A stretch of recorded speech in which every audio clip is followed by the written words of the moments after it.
Okay, let's watch it. Worst games of 2024. What is that supposed to be? Hey, why is Helldivers a bad game? I thought that was pretty good. Apart from the whole Sony thing. Alright, let's watch it. 3, 2, 1, boom. Herbs, welcome back to the 10th anniversary of the Worst Game Awards. I'm Fleeky. Today we're gonna bring all your favorite franchises up on stage and execute them right in front of your eyes while all these idiots clap. Yeah. Alright, go ahead, bring that first one up here. Fuck you, Fable. Let's go! Now before we get That's what I want to see! That is what I want to see! into the worst games, if you're expecting Dustborn to top this list, you can go ahead and unexpect that right now. I see Dustborn on the same level as Furry, Hitler, or any of the other hundreds of random shovelware that flops on Steam every day. And if you're saying, Fleek, you son of a... I mean, it is kind of like shovelware. Expensive shovelware. Cost 80,000 European tax dollars. Bitch, there's a big difference between those two. You're right. One of them has a sequel. But I'm getting off track. The point is, as far as I'm concerned, Dustborn did it right. Go kill off your own franchise with your own bullshit over there where no one will ever see it instead of over here on a franchise I like, because that's how we get number 5, Dragon Age the Veilguard. They were so focused on making their own self-inserts that they forgot to make a fucking Dragon Age game. It had bland combat, shallow RPG mechanics, and the best part of the story is when it ends. You know it's bad when gamers are more interested in what your fired employees are making. In that right, Todd? Yeah, you short bitch. Number 4, Helldivers 2 from March to September. Now you may be wondering why. And it's such a shame that I experienced this in real time. I literally I made a video talking about how bad it was that Helldivers was taking a shit, and then I saw the reverse within an hour of me posting that video. They reversed the thing, but then it also wasn't really a reversal at all, and the game still ended up suffering for it.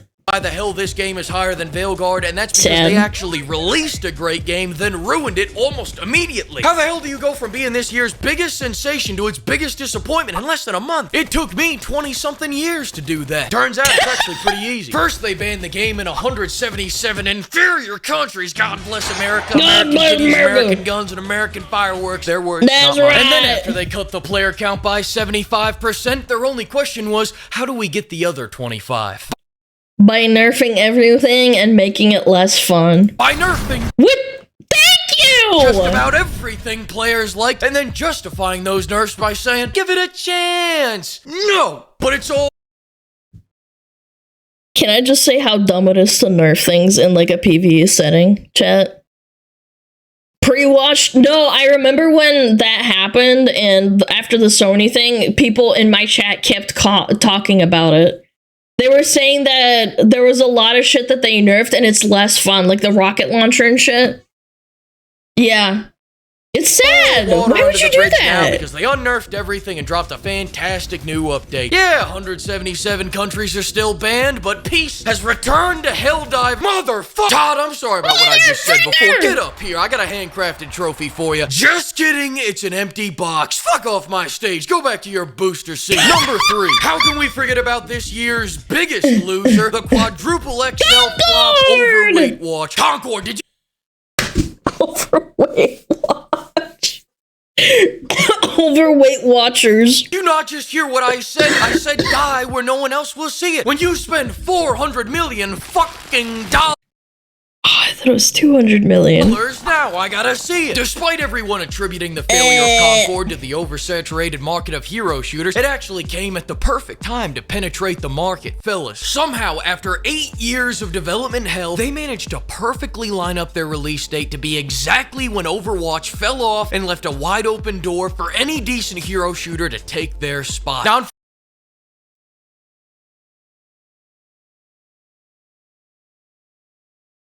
I see why people still play Overwatch sometimes. Yeah, I think I understand why, chat. Fell off and left a wide open door for any decent hero shooter to take their spot. Now, unfortunately for Concord, that door was not wide enough for dog. And again, 10 seconds now, which is really, really astounding. Rivals wouldn't have been as successful if Concord was still alive. It's really funny. If Concord was a good game, let's just assume that Concord is like a decent game, Marvel Rivals probably would have had to compete with them. But they took the whole market because Concord died for their sins. So Marvel Rivals slipped in there instead. Here's the slow and wide. I don't need to play as characters that deadlift 400 pounds every time they get up from a chair because one's more than enough. Other than making Overwatch worse by putting its gameplay on Dawes diet and budget cutting the roster. The only unique value out of Concord is that they were going to add weak. Jesus Christ, you gave me fright. It's fine. It's not a big deal. Glee Cinematic. Sony, not again. Come on.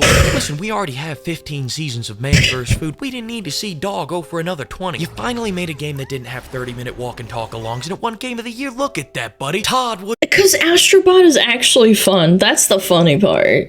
Again, I can't help but think to myself that half the games that are on this damn list are just fun baseline. Like Balatro, I haven't played it. I watched Tenma played it and a few other VTubers, and it looked kind of fun. I never played it though, but there's a reason why it was fun. It didn't have ass and titties, but god damn it, it's a good game.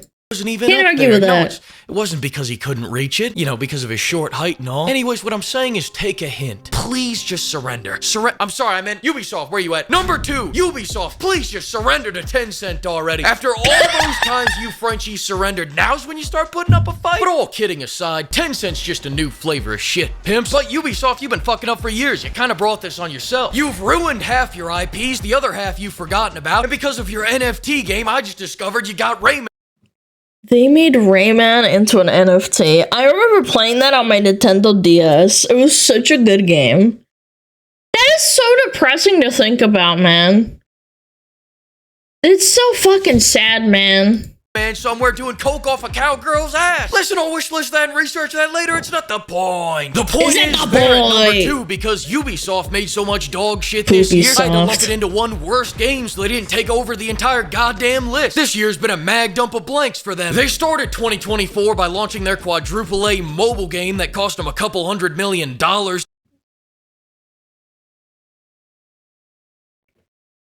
Hold on, I gotta look this up. Ubisoft, Skull and Bones, Singapore. They took $120 million from the Singapore government to publish this game. Do you think those are tax dollars because it's from the government, chat? Yeah. Yes?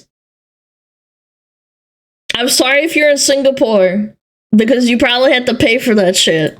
To make, which started as a Black Flag DLC, by the way, so I guess they spent 11 years and $200 million making that game worse. Then they launched the Call of Duty killer X Defiant, which was killed by Call of Duty. Star Wars Outlaws was so boring, not even the people who bought it played it, and they capped off the year by delaying the final nail in their coffin to 2025, replacing their big finale instead with not one, but 2.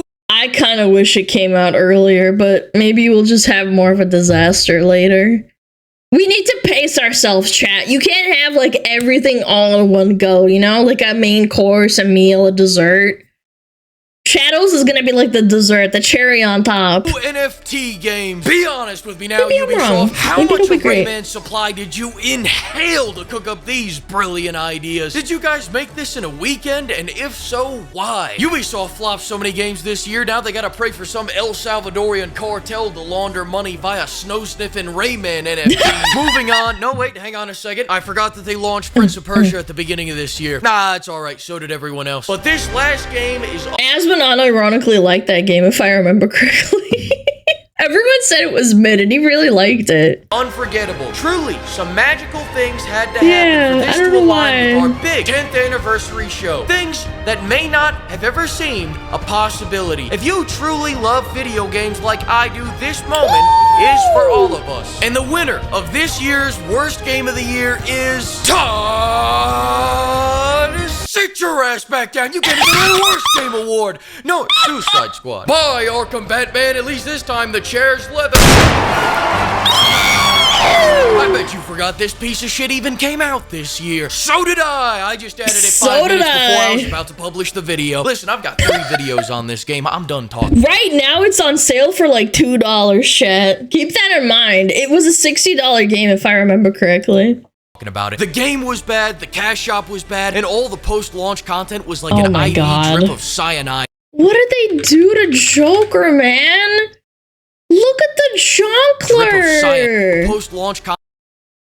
What happened to him? Content was like an IV drip of cyanide. We got the Twinkler, Mr., Mrs., Freezefire, whatever they identify as. Then we got the social justice daughter of a hitman, and then just a chill guy. After all that, we got a regular old comic book character. Truly amazing. Their death rattle was a moment of clarity. Good for you, Rocksteady. But I'll never forget, you took our Batman from Arkham City, Arkham Asylum, and Arkham Knight, then shot him not on a lazy boy, not on a Natuzzi sofa, not on a lawn chair with a soft padded seat that has floral embroidery, but on a park bench. Fuck you, Rocksteady. The only thing you—